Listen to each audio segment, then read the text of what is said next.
சின்னக்கானல் கிராம பஞ்சாயத்தின் பல்வேறு இடங்களில் சாலை ஓரங்களில் குவிந்துள்ள குப்பைகளை டூரிஸ்ட் டாக்ஸி டிரைவர்ஸ் அசோசியேஷன் தலைமையில் சேகரித்து பஞ்சாயத்திடம் ஒப்படைக்கப்பட்டது.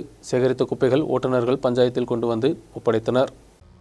தினந்தோறும் ஏராளமான சுற்றுலா பயணிகள் வந்து செல்லும் ஒரு இடம்தான் சின்னக்கானல் பகுதி. இங்கு சாலையோரங்களில் அதிகமான குப்பைகளும் கொட்டப்பட்டு வருகின்றன. கேப் ரோடு முதல் சின்னக்கானல் கிராம பஞ்சாயத்தின் பல்வேறு சுற்றுலா மையங்களிலும் முக்கிய சாலைகளிலும் அதிகமான குப்பைகள் சாலையோரங்களிலும் கொட்டப்பட்டுள்ளன. இங்கு பல்வேறு பகுதிகளில் சாலையோரங்களிலும் குவிந்துள்ள குப்பைகளை சின்னக்கானலில் டூரிஸ்ட் டாக்ஸி அசோசியேஷன் ஓட்டுநர்கள் நீக்கம் செய்தனர். சேகரித்த குப்பைகளை சாக்குகளில் கட்டி சின்னக்கானல் கிராம பஞ்சாயத்தில் அலுவலகத்தில் ஒப்படைத்தனர். தொடர்ந்து சின்னக்கானல் கிராம பஞ்சாயத்து தலைவரிடமும் குப்பைகளை நீக்கம் செய்ய வேண்டும் என்று ஓட்டுநர்கள் கோரிக்கை முன்வைத்துள்ளனர். இங்கே வந்து நாங்கள் சின்னக்கானல் டாக்ஸி அசோசியேஷன்லேருந்து பேசுகிறோம். இங்கே வந்து பார்த்தீங்கன்னா இந்த டாடா ஏரியாக்குள்ளே மொத்தமே பிளாஸ்டிக் தான் கிடக்கு. இந்த பிளாஸ்டிக் இவ்வளோ காணம் கிடக்கு. பஞ்சாயத்து இதை கண்டுக்கிறது இல்லை, ஒன்றும் செய்கிறது கிடையாது. அப்போ பஞ்சாயத்தில் ஒவ்வொரு வார்டில் உள்ள மெம்பர்மாரும் இதை கண்டுக்கிறது கிடையாது. பஞ்சாயத்துக்கு போனால் அவங்க இங்கே வண்டி இல்லை, அது இல்லை அப்படின்னு சொல்லிக்கிட்டு இருக்காங்க. இன்றைக்கி பார்த்தீங்கன்னா டிரைவர்ஸ் யூனியன்லேருந்து எல்லா டிரைவர்மாரும் இறங்கி இவ்வளோ பிளாஸ்டிக்கை க்ளீன் பண்ணிக்கிட்டு இருக்கோம்.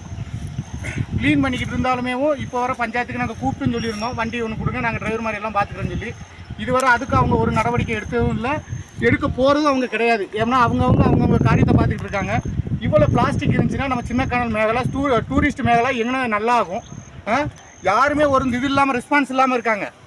அந்த ரெஸ்பான்ஸ் ஃபஸ்ட்டு நம்பர்மாரு, அந்தந்த வார்டில் உள்ள நம்பர்மாரு ஃபஸ்ட்டு ரெஸ்பான்ஸ் எடுக்கணும். ரெண்டாவது பஞ்சாயத்தில் வில்லேஜ் ஆஃபீஸரு இதெல்லாம் வந்து பார்க்கணும்.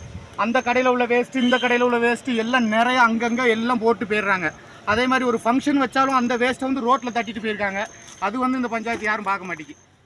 சாலையோரங்களில் குவிந்து வரும் குப்பைகளும் பல்வேறு இடங்களில் குவிந்து வரும் குப்பைகளும் சுற்றுலாவை பாதிக்கும் என்றும் ஓட்டுநர்கள் தெரிவித்துள்ளனர். இதை தடுக்கும் விதத்தில் இதுபோன்ற விழிப்புணர்வு நிகழ்ச்சியில் ஈடுபட்டதாகவும் ஓட்டுநர்கள் தெரிவித்தனர்.